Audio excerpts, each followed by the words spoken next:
first, I'd like to thank Veronica for organizing this conference. It's such a um, great, great effort. I mean, did I sound like Trump when I said great effort? But I just feel so blessed to be asked to present some of my work today. And as they were reading my what my talk was about, I just got finished talking at the deep think tank about how I don't want the book that this work comes out of to be too critical, liberatory education, Afro-diasporic literacies, and rhetoric. You know, I want my book to be in the voices of the girls and of their mothers and of the communities that we come from. So I'm gonna have to code switch on y'all today and give y'all the academic version. So, our literacies matter, reading and writing the world through the lives of Black women and girls. Within the past few years, movements for Black life have sought to raise the country's consciousness of critical ordeals involving Black women and girls, illuminating their unique entanglements in misogynoir. And that is Moya Bailey's term for the intersection of racism, anti-Blackness, and misogyny that Black women and girls experience. As Kathy Cohen asserts, and I quote, "Black feminism with regard to movement for racial justice makes us think differently about or expand where we look for victims of and resistors to state violence." It says that while there's a traditional or normative model of who we think about as victims of state violence, which is often a heterosexual man in confrontation with police, we know that state oppression manifests not only in that model, but in lots of different places. It happens through the denial of welfare assistance, and it happens in the ways we militarize the public schools that primarily Black, Latinx, and poor kids attend. These are different forms of state violence. Feminism fundamentally makes us ask the question, when we confront the traditional model, what are the other examples of state violence or state oppression that we need to be paying attention to? In 2013, Rachel Gentile, a 19-year-old working class Miami, Florida high school student, was talking on the phone to teenage unarmed guy friend Trayvon Martin, who was racially profiled and murdered within minutes of their conversation by George Zimmerman. In Zimmerman's trial, the prosecution, the defense, the court reporter, the jury, and the judge constantly belittled and disrespected Rachel by dismissing her knowledge, her language, her intellect, and her viewpoint. Rachel retaliated through counter-linguistic yes sirs and body language, the only means available to her in that stacked courtroom. In the end, Zimmerman went free, and many in our society convicted Rachel as the angry Black ghetto girl, undeserving of credibility or respect. In 2012, Elaine, a 25-year-old low-wage worker, was beaten on public transit by a middle-aged Black male bus driver for showing out after being humiliated by him and his insistence that she pay a fare that she arguably could not afford on that day in Cleveland, Ohio. So here I want to focus on race, class, and gender-specific analysis of Elaine, of this incident with Elaine, to illuminate the normalization of violence against Black women through discourse, highlight Black women's resistance to discursive violence through examination of rhetorical practices, suggest ways to educate young Black United States girls to counter dominant discourses as perpetuated in popular culture and dominant institutions through development of critical hip-hop feminist literacy practices and projects. Pivotal questions are, what discourses come into play when a poor Black woman resists discursive violence? What Black women's discourse and rhetorical practices were drawn upon, and what were their effects? What pedagogical strategies contribute to collective critical literacy and empowerment for young teenage Black United States girls? Black Girls Unite. The work presented here grows out of research in an after-school club from the years of 2010 to 2015 for middle school black girls in an under-resourced community in Central Ohio, where the course of study is the participants' experiences as well as those of black women and girls in society, contextualized by literature, popular culture, and media text focused upon the lives of black women and girls. This work was inspired in part to research factors, policies, and pedagogies that contribute to collective critical literacy and empowerment, and to understand more clearly the unique needs and experiences of black adolescent girls. The school that sponsored our club was in a poor black neighborhood, so I don't have to read all the Title 20 stuff to y'all, Title this and Title that. It was 100% Title I. And I'm gonna skip down. The core of regular participants is about 12, but numbers varied from 8 to 22 girls for our weekly 2-hour sessions. In total, 52 girls participated between 2010 and 2015. Throughout the club's existence, various adults acted as volunteer literacy mentors, consisting of graduate students from my courses, community members, occasional parents, occasional undergraduate students. And my data collection is field notes, journal entries, poems, essays, drawings composed by the participants, audio tapes of interviews with the girls and their mothers, some of the mothers, and videotapes of our sessions and transcriptions. The educational orientations of the club were based in new literacies and critical hip-hop theories, interested in helping students challenge the socio-political arrangement of the relations between languages, identities, and power through engagement with local hip-hop narratives of inequality in order to critique a global system of oppression. Hip-hop literacy scholars see hip-hop as providing a framework to ground work in classrooms and communities in critical literacy.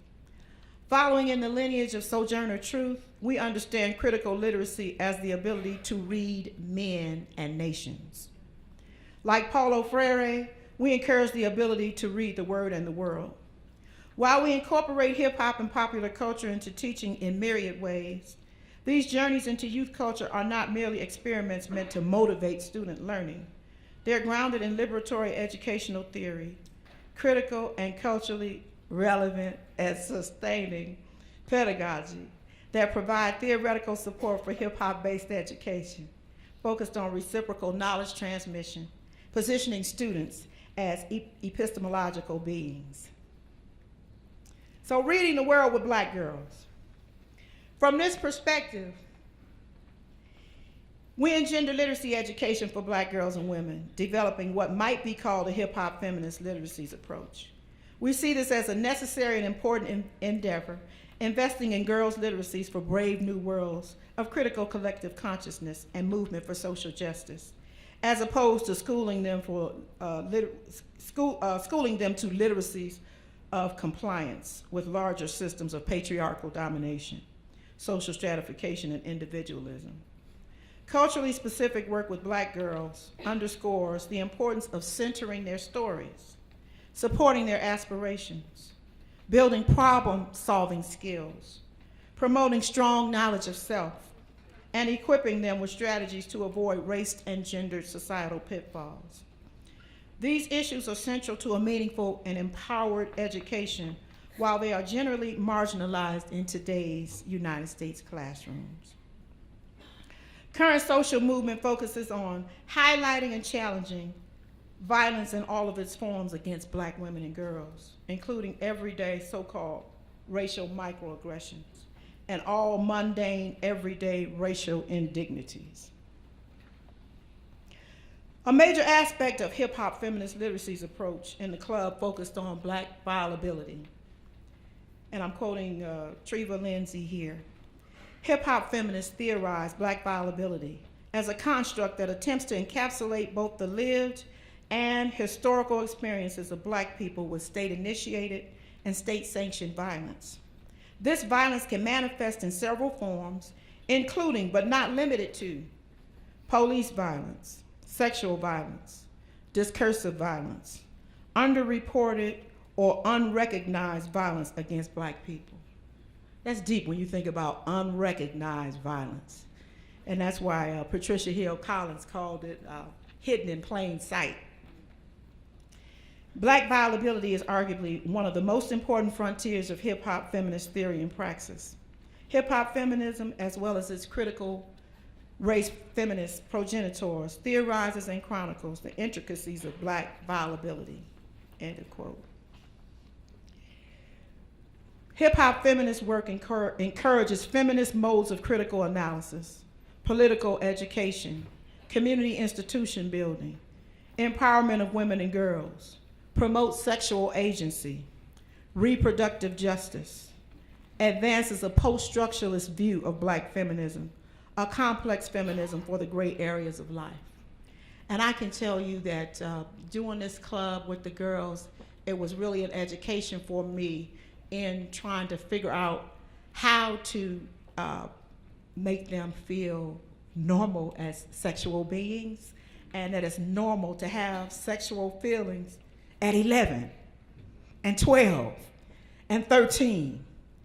And myself as someone who is a Me Too person, who got raped at a very early age, it was a very trying balancing act, trying to make them feel liberated and, you know, just normal. You know, if I want to twerk, I can twerk. And I'm like, in here, we can twerk all day in here. It's out there that I'm worried about, you know. But I had a lot of struggles because, you know, like those are my babies. You know, whether they came out of my womb or not, these little girls, I felt like these are my babies. And I know what happened to me at 13.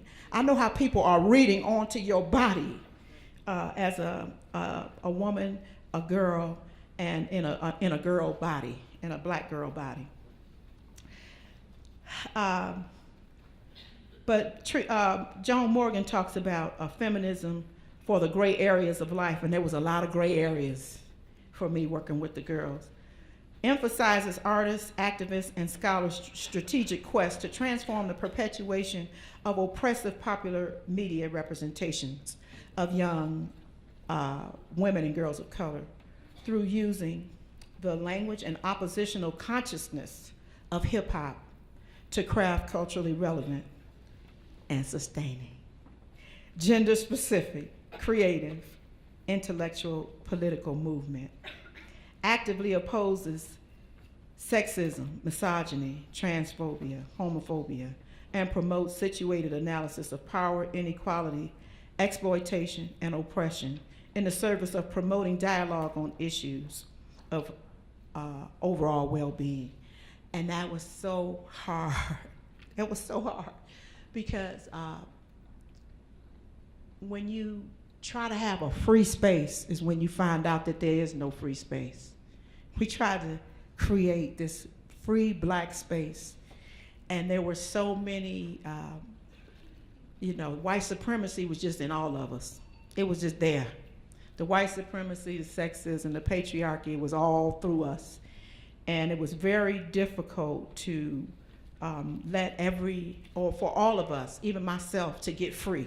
But that was the goal. That was the struggle, trying to be free in this space that we were trying to make black, a black girl space.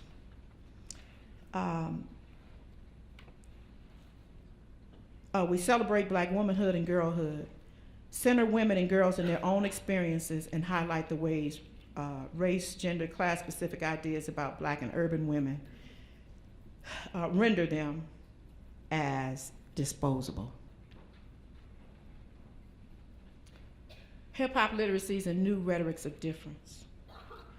Cooper asserts that attention should be paid to the range of female identity performances that have been named, codified, characterized, and or caricatured by hip-hop, and the ways that these identity performances affect the lives of non-industry members of the hip-hop generation, particularly in regard to public policy. And even though I'm talking about hip-hop, we see it as bigger than hip-hop, because we know that hip-hop is a part of the larger discourse. So there is no isolated hip-hop discourse. As such, work in Black Girls Unite highlights hip-hop discourse and its entanglement with dominant discourses and the lives of black girls and women. Hip-hop feminist literacies analyses attend to identity performances that mark difference rhetorically, wherein various black communities appropriate dominant negative stereotypes, categories of black female bodies, as an attempt to mark those that remain outside of mainstream black culture. And I gleaned that from Brittany Cooper. And I'm drawing my new rhetorics of difference from Kirschbaum that also inform my analyses. New rhetoric of difference analyses converge with those of hip-hop feminists by attending to the important role identity categories play in interaction at the same time that it attends to differences as it is performed during the moment-to-moment vicissitudes of communication. So, ain't none of that gonna be in my book. Stripped of all but a stereotypic context, the image of the poor young black woman bus passenger, Elaine, was distributed all around the world, most prominently through World Star Hip Hop, which prides itself on delivering the whole gamut. The A to Z, the soup, the nuts, the good, the bad, the ugly of the urban experience, they claim. More than 1 million people per day visit this major site of the global hip hop nation. Many other major media outlets added to the viral popularity of the video, initiating discussion on Facebook, Twitter, television shows such as Wendy Williams, The View, The Nightly News, among others. Most of the shows highlighted the dysfunctionality of poor bus riders in general, or discussed how out of place Shadia was as a woman. Wendy Williams called her an animal. Sherry Shepard from The View referred to her as that kind of girl. Saturating the public with this narrow view deflects attention away from the underlying issues of political disenfranchisement of working poor black people. Shadia was not just cursing the bus driver, as you will see in the clip. She was also cussing the system. She's been fighting her whole life to be defined for who she is and to make a way for herself. In this way, her experiences as a black woman are inherently political. And Melissa Harris Perry adds some insight to the citizenship issues with black women. Black women's experiences are political because black women in America have always had to wrestle with derogatory assumptions about their character and identity. These assumptions shape the social world that black women must accommodate or resist in an effort to preserve their authentic selves and to secure recognition as citizens. So I want to give you a little bit of brief context before I show this very violent video. And I try not to show these that much because now my stomach just hurts when it's too much, and you guys talked about in the deep think tank today that you still have to have the courage to go forth and do what needs to be done.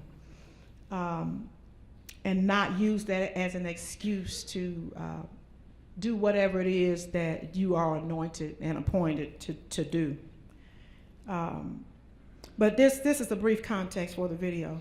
There are a few important details not shown in the video that are disclosed in the police report from published sources and from an interview that I conducted with Shadia that give a fuller context from which to view the incident. Shadia lived in a very poor part of Cleveland and worked as a low-wage employee in a suburban restaurant in Beechwood, Ohio. She had to take 2 buses every day to get there. She's also a mother, and I hate to say single mother, but I'm gonna say single mother because that's another way of marking her as outside or not normal. But I don't like doing that, but I'm gonna have to stop saying single mother at some point. In sociological terms, that classifies her as among the working poor. As for the bus incident, Shadia got on the bus explaining to the driver that she left her book bag searching for her fare, in truth or in hopes that the bus driver would not press her. The driver continued on but pulled over at the next stop. Shadia read this action as disrespect and asked the question, "Are you putting me off the bus? Is this how you treat people in Cleveland?" The bus driver told her to sit down and pay your fare. She paid but felt humiliated. She said later in the interview that she was running late for work, forgot her backpack, and she just couldn't take it anymore. In this context, several pre-encounters can be noted. First, Shadia is read by the bus driver as low-income black woman when she gets on the bus and searches for her fare. The second event is the driver pulling over and commanding payment. The third event is Shadia's questions, are you putting me off the bus, and is this how you treat people in Cleveland? So these points of interaction frame how the bus driver reads her and her rejection of that reading. Now, I could not wait to get to the club that Tuesday because this happened right in our state, and I knew that the girls knew about it. I knew everybody had been talking about it, and I wanted to, engage them about what had happened. So this is the clip.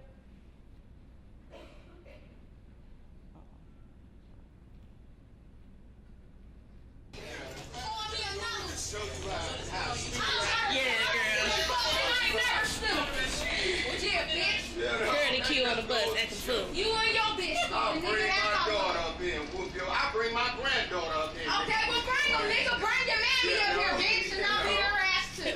Oh shit. Nigga, I dog that hoe too, nigga. Look like somebody done slice your face up. Oh, you motherfucker. Your face up. Bitch, somebody. Ooh! You going to jail now? Okay, what's you up, going to jail now? Let's go, nigga. You going to jail?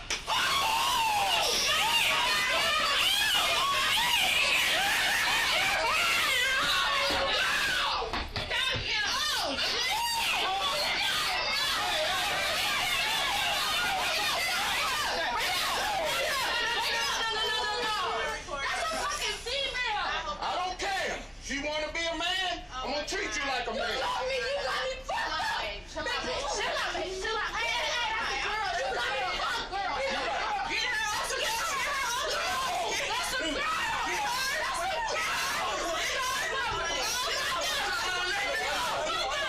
Chill out. You going to jail, bitch. Yes, I am. I'm on this. You going to jail, bitch. Chill out. Chill out. Fuck that.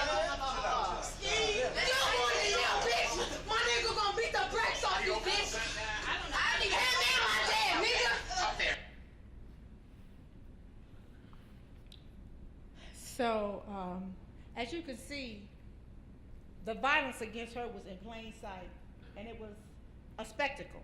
People, you could hear the people laughing, like, "Oh, this is interesting. Where your popcorn?" Almost type of thing. "Oh, it's about to go down," So nobody came to her aid until a woman in the back of the bus said, "Hey, that's an effing female," and she went up there, and eventually he stopped beating her. And I talk elsewhere about how, in the book, I talk about how they got into this dozens match. And when he started talking about her face, because she had a scar on her face where she had been stabbed.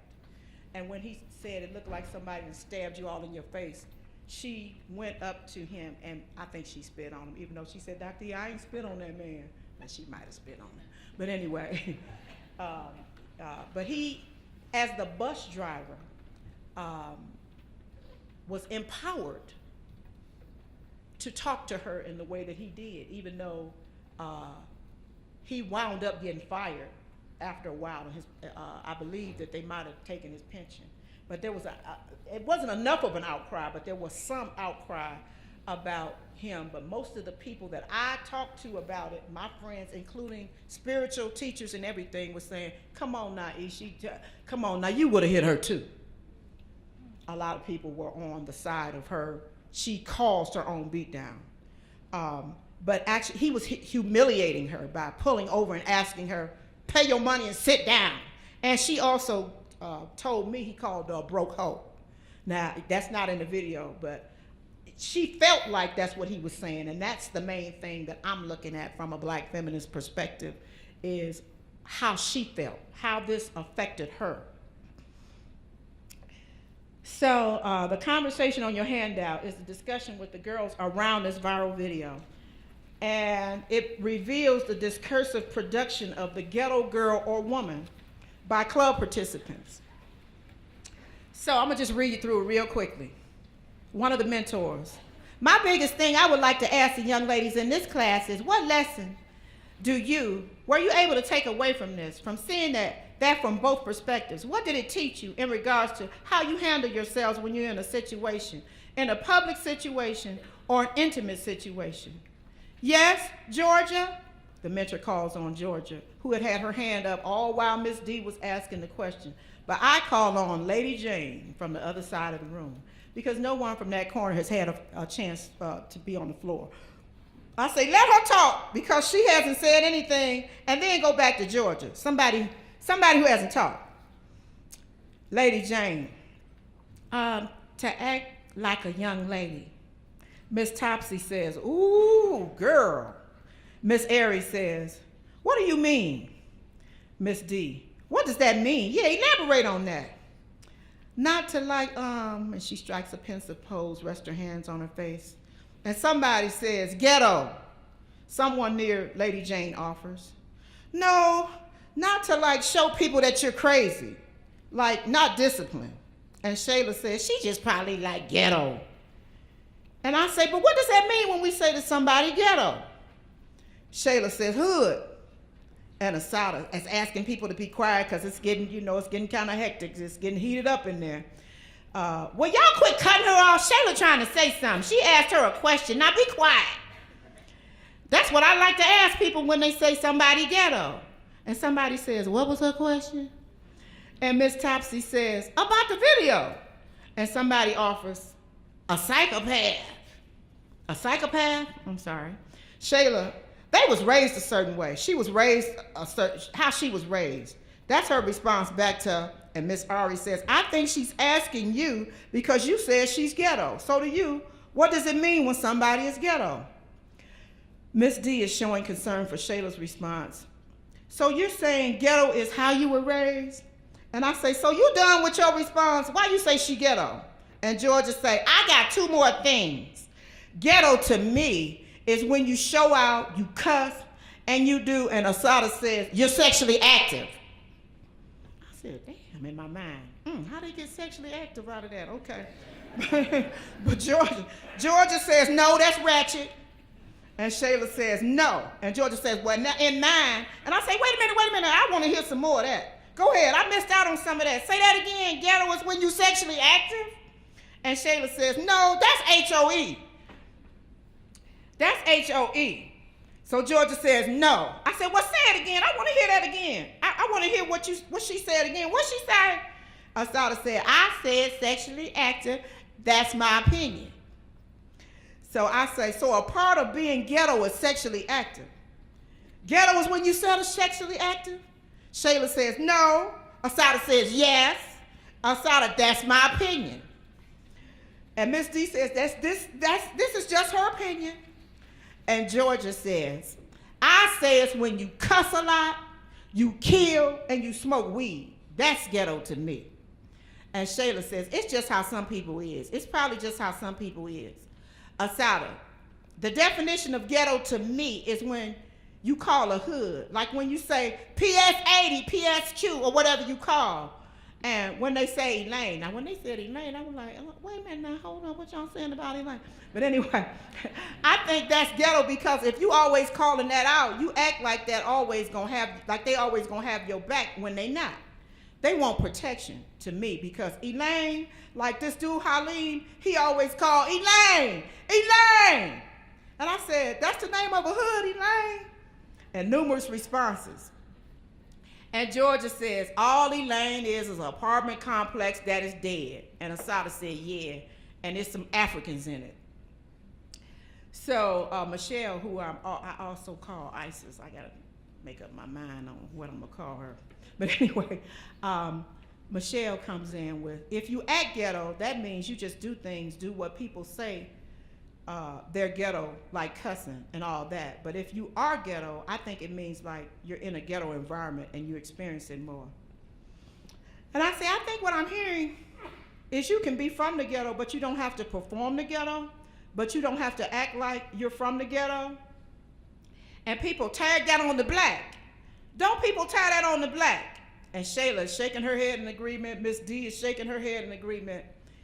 And I say, we even say it. We say it. You know when people say, I almost showed my color. Haven't you heard that when people say, I almost had to let them know? And I bust a pose. Sometimes you have to ask God to help you.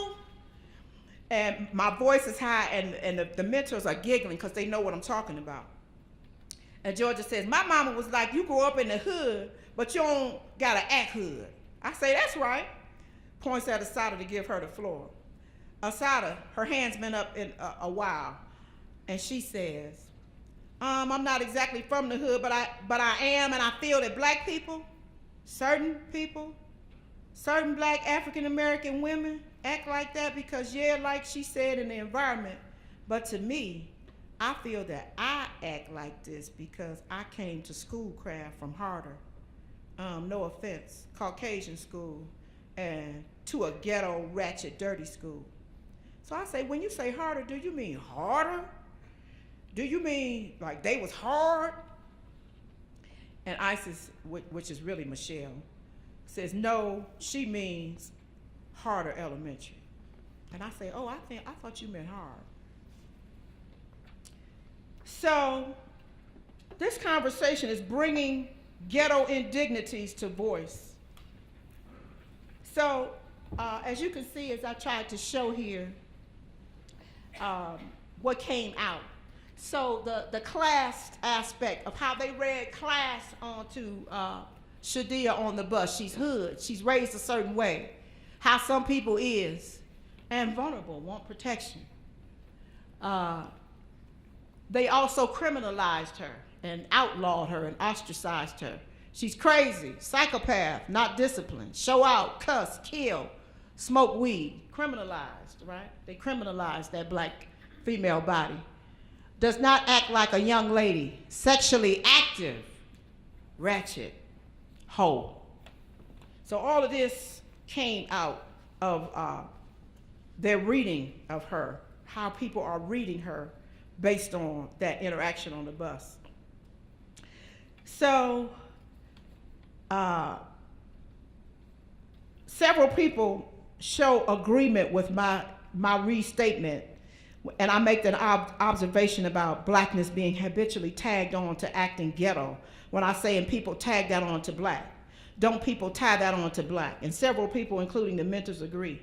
I assert that black people do this, and I drive the point home when I ask if everyone has heard this familiar black saying, I almost showed my color, I almost had to let them know. I continue, sometimes you have to ask God to help you. The black women mentors are cracking up and giggling. This humor masks a serious and deeply understood, if indirectly expressed, black way of being in the world, suffering the black woman's indignity, being framed and read through gendered, sexualized, racialized, and ghettoized discourses. This is what happened to Shadia on the bus that day. She refused to suffer in silence. Before she was able to collect herself and ask God to help her, she resisted, cussed, showed out, acted unladylike and ghetto. An exchange of narratives between Asada and Shayla worked to deconstruct the ghetto girl and humanize her. And this is not in your handout, but Asada says, a little bit of it is. Asada says, I'm not exactly from the hood, but I am. And I feel that black people, certain black African-American women act like that because, yeah, like she said, in the environment. But to me, I feel I act like this because I came to Blairwood from harder, no offense, Caucasian school to a ghetto, ratchet, dirty school. So here Asada testifies that she acts hood because of the environment, coming to what she calls a ghetto, ratchet, dirty school from a Caucasian school. As Kirschbaum asserts, people use categorical terms to mark others as well as to assert their own identity claims. So Asada equates herself and her school student body as ghetto, ratchet, and dirty. As stated by Isis earlier, living in a ghetto environment makes us experience it more. We are vulnerable to ghetto-induced forces, hunger, anger, family disturbance, various oppressions. Though it goes unspoken, we know through juxtaposition that the Caucasian school that Asada came from was more well-resourced than Blairwood, and that certain ghetto acts were not performed there. As a black girl, she faced racism, but she didn't face colorism from other black people, and Asada is very light-skinned. Elsewhere, Asada explained to us that she loved the Caucasian school because she got to play with white girls and play as if she were a white girl. So the racism she faced was a bit different. She performed whiteness to be accepted and to pass as a deserving student in a school that gave her a sense of prestige. Thus, Asada is revealing that being a black girl requires a repertoire of identity and rhetorical performances, which can vary from context to context. As the conversation progresses, Asada gives her personal testimony as to why she acts ghetto. Her friend Shayla responds to her and tells her honestly she doesn't have to do it, and that is not who you truly are, and she dislikes it. It was a moment of what Janine Staples calls literate witnessing, compassionate, empathetic acts of sense-making and assessment of experience. These acts occur in relation to shared experiences, testimonials, or perspectives, and are incited by participation in purposeful communal reading, writing, speaking, and listening that attest to truth, strong emotions, hardship, or negating behavior as a part of affirmation, healing, and self-recovery. As you can see, it's important to help the girls and ourselves develop critical literacy around what it means to be a black woman and girl. The young woman in the altercation, Shadia, is viewed as deserving of the beatdown because she is so-called ghetto. However, two of the girls in the conversation, Shayla and Isis, complicate that simplistic reading. Isis does it by noting that ghetto is someone who has experienced the vulnerability of the ghetto more. Shayla, in her counter to Asada, points out that ghetto doesn't necessarily mean sexually active, and her reading of Asada's performance of white girl and black ghetto girl. I see these two comments as part of these girls' budding criticality. Black women and girls are not often afforded the space to see ourselves as human and normal. Notice the ideologies, lived social knowledge that the girls had about what it meant to be so-called ghetto and a black girl. As Bell Hooks notes, many of the discourses surrounding the bodies of black females were not created by black women, yet they have become defining ideas about black women. So as you can see, again, how black women and girlhood is classed, criminalized, othered, gendered, and sexualized. So here I want to turn to a couple of pieces of writing that came out after this particular conversation. So after that day, the mentors and I talked, and we said, we gotta figure out what we're gonna do to get them to thinking about how we've internalized these stereotypes about who we are. And so one of the mentors came up with a presentation about the sapphire stereotype. So at our next subsequent meetings, we talked about and showed them PowerPoint presentations and video clips from Amos and Andy, and the original Sapphire character, the Shanae character from Martin, Nicki Minaj's character in a Saturday Night's live skit, The Bride of Blackenstein. I don't know if anybody saw that. We emphasized that the characteristics of the Sapphire were exaggerations and not anyone's true self. The girls created many projects, drawings, dances, and writings to demonstrate what they were learning. So some of the girls, we didn't, make the girls do one specific thing. If girls said, I want to dance to express what I learned about it, we said, okay, and you still got to tell us something though about, why you chose the dance that you chose. Some girls drew pictures. Some girls sang. So girls did different things. So this little bit here that I'm going to show you is from a girl we're calling Amber. She's in 6th grade. And in the piece, Amber starts off with, sapphires are ignorant. And so with a little coaching from a mentor, she crosses it out, since sapphires are not real. She continues, the stereotypes used to control black women in a social status for keeping black women poor and for them to doubt themselves and others to doubt them. So this is some of the stuff that she's recalling from the PowerPoints and the video clips that we showed them. And that's her picture of Sapphire.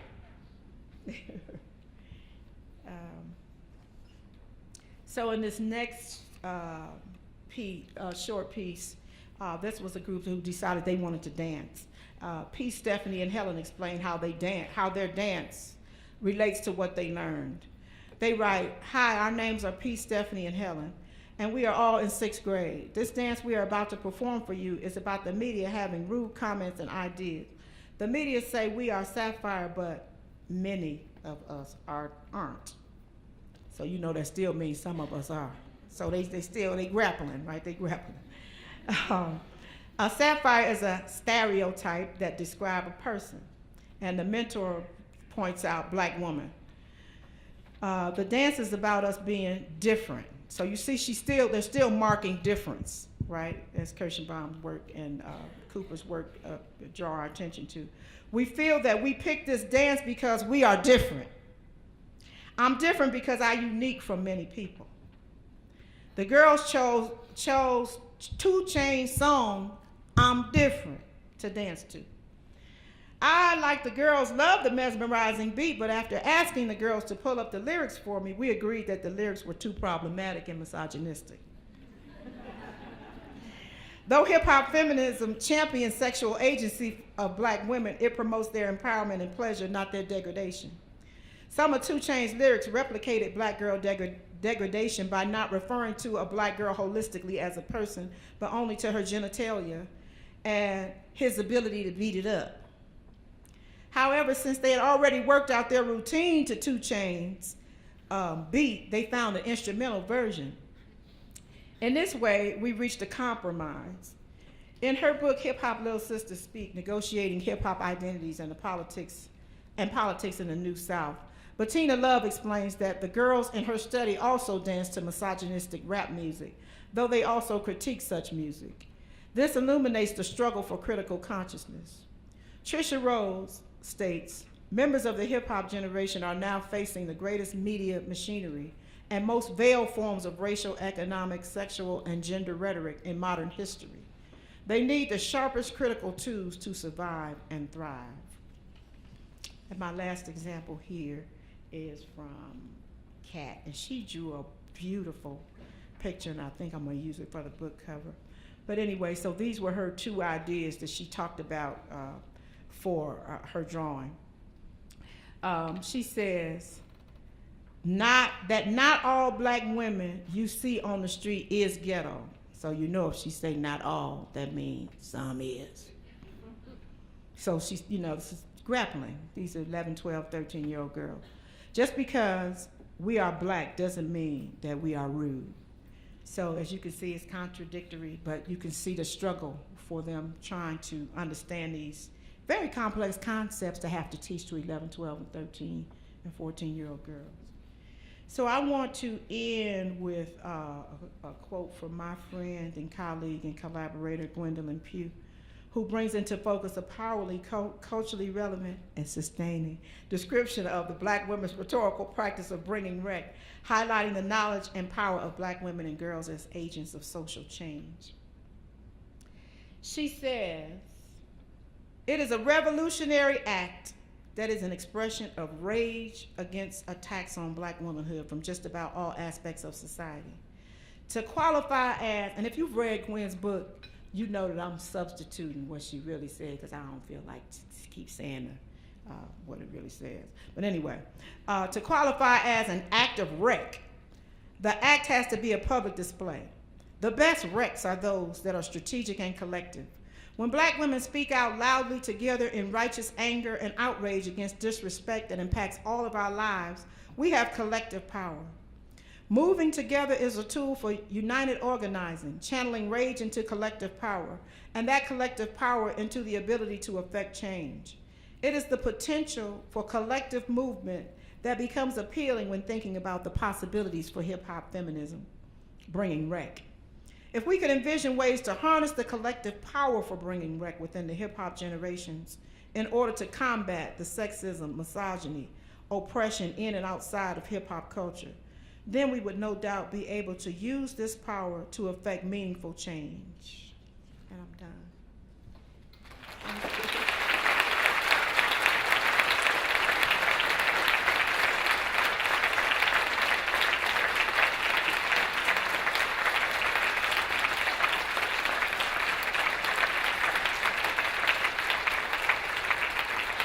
Aren't they the sweetest girls? They are just, man, I miss those girls, and they are so grown looking now. Like, because I've been going back and interviewing the mothers and trying to find out where they are. And I started a nonprofit to raise money for those of the girls who are doing post-secondary education. And we had our first scholarship. We called it Black Women and Girls Recognition Day, and we just had that August 21st. And some of the girls are now freshmen in college. And so it was really nice to see how they are, growing up. It only takes a little while, man. I mean, I was just looking at Ben and his little baby. I mean, the next time we see that little baby, he's probably going to be, bigger and stronger and a lot wiser. Little baby stuff is going in. One of the conversations that we had in the club was we were looking at one of Beyonce's videos, and we were trying to make the girls think about why is it that Beyonce doesn't have on, she has on like a teeny slice of negligee in the video. And how come she's the only one dressed like that? How come the guys in the video have on clothes? And, they couldn't see it, because they just, because you in it. This is what the videos do, And they kept saying, she getting married. It's her honeymoon night. That's why she got on a negligee. They just couldn't, But so we just kept probing. But it's really something to see them grow and be able to come back to me and talk to me about how they are now. Like one of the girls told me that she was a feminist. Because we never used that word. We never used the word feminist. But they started using it after Beyonce came out with, what's the name of that record? Where she's using Adichie's poetry in her music. What's the name of that? Flawless? Is it Flawless? Where she talks about being a feminist, and so some of the girls were calling me or emailing me saying, Dr. E, I'm a feminist. I say, why you say that? And they were telling me, because you heard Beyonce's record out there. But that just really shows you the power of popular culture. It's powerful. It's powerful. It's very powerful. You see how the NFL folk got mad at Beyonce and them when they did the Black Panther-inspired NFL halftime performance. They were trying to shut her down, not going to give her any more protection at her conferences and all that. I mean, at her concerts and all of that, because they realized how powerful popular culture artists are. But anyway, I think Veronica said people can ask me questions. Oh, I guess people can't. Well, I love y'all.